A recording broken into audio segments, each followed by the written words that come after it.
It was the early years of the young galactic empire. On Pressbelt 4, where a subject was caught speaking of a rebel collective on Raltier, hiding Jedi survivors.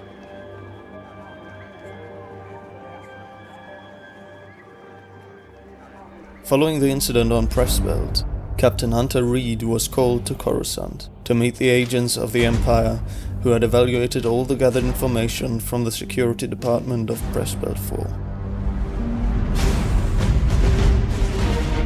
Reed left Coruscant with the elite unit Black Star, tasked to bring light into the matter, and should he find the rumors be true, have the rebel cell wiped from the face of the galaxy.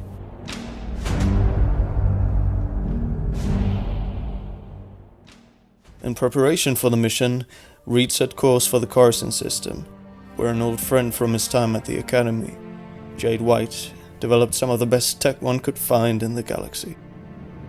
With her and a team of specialists, the Imperial corvette Spearhead made the jump to Raltier.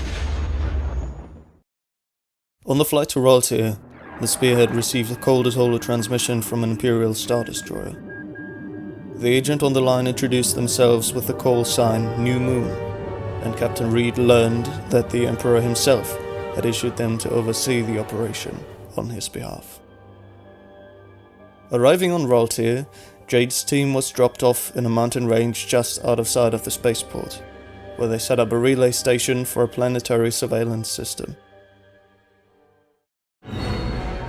At the Great Spaceport, Reed's spies began their work. Disguised as travelers, mercenaries and merchants, they swarmed out from the spaceport to plant bugs wherever they passed, through which the surveillance team could monitor the whole city.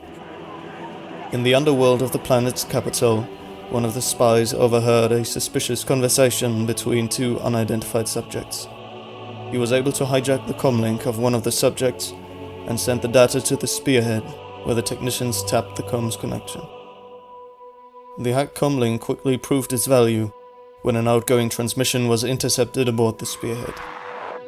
The team around Jade White managed to pin down the location of the comlink receiving the message.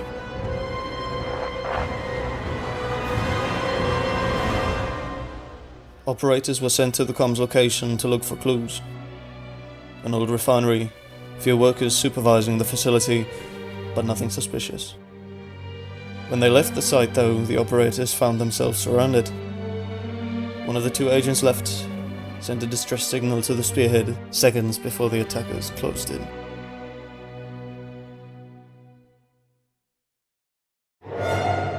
Lieutenant Viel and a squad of Black Star troopers mounted speeders and went to aid the surrounded spies. Arriving near the ambush site, the squad found only the hut of one of the spies that had issued the emergency call.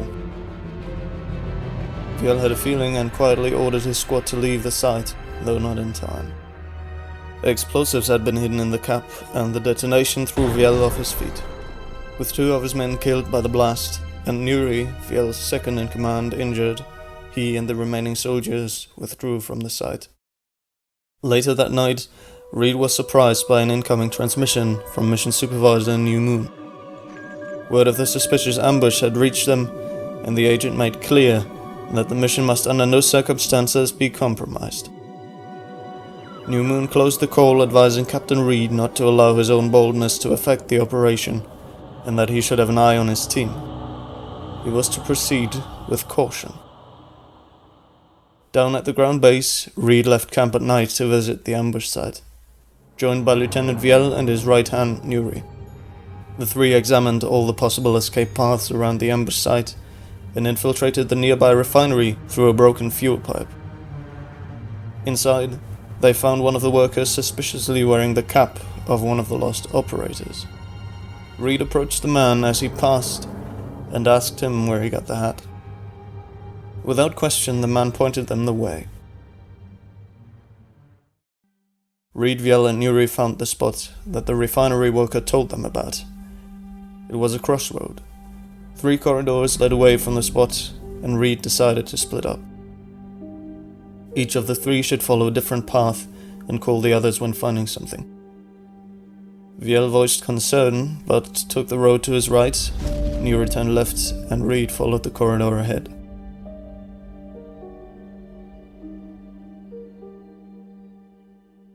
Nuri was the first to have an encounter. Someone blocked the path before her, and as she turned around, she found herself stuck between foes. Her fingers reached for her comlink, sending a signal to the others, before she raised her blaster. Captain Reed meanwhile received a call from the spearhead, urging them to return immediately. He commanded Viel to request a pickup to the ship, while he would have a quick look around before returning to the ground camp. Just after Viel left for the pickup spot, Reed went down. The Silhouette put their stun blaster away and picked up the unconscious captain. Upon the dropship's arrival in orbit, Viel contacted the spearhead, requesting the reason for the recall. He received no answer. The pilot headed towards the heavy corvette and touched down in the quiet hangar bay. Jade White approached the landing ship and briefed Viel that their relay at the ground camp had been disabled, effectively cutting off their surveillance of the planet. Viel suggested informing Mission Supervisor New Moon of the developments, which White reluctantly agreed to. Reed woke up next to Nuri. Their hands were locked around a pole behind their backs. Lanterns lit the room dimly. Nuri tried to free her arms, but those in the dark noticed her pointless effort, and a voice in the shadow chuckled audibly, before suddenly falling still. Muted voices and many steps resounded in the dark. Weapons were readied. Then, silence. Suddenly Viel and his death troopers pushed into the room, the lights on their blasters shining bright and their green bolts striking down their silhouettes on the walkway above the two captives. Lieutenant Viel commanded his men to sweep the building for the fleeing rebels and released Reed and Nuri to bring them outside, where Agent New Moon revealed their true face, Fleet Admiral Sergena Iunios. She informed the captain that one of his own men was affiliated with the rebels and had sent the enemy several encrypted messages regarding the developments aboard the Spearhead. An anomaly that had been noticed aboard the ISD Dimness, Admiral Iunios' flagship, even before White and Lieutenant Viel reported their own discovery. Reed was suspended from the mission, for the Admiral had requested a more capable commander to deal with the rebels and their Jedi. Reed was taken away, and Iunios recalled her troops when she heard the sound of heavy steps and an ominous breath approaching.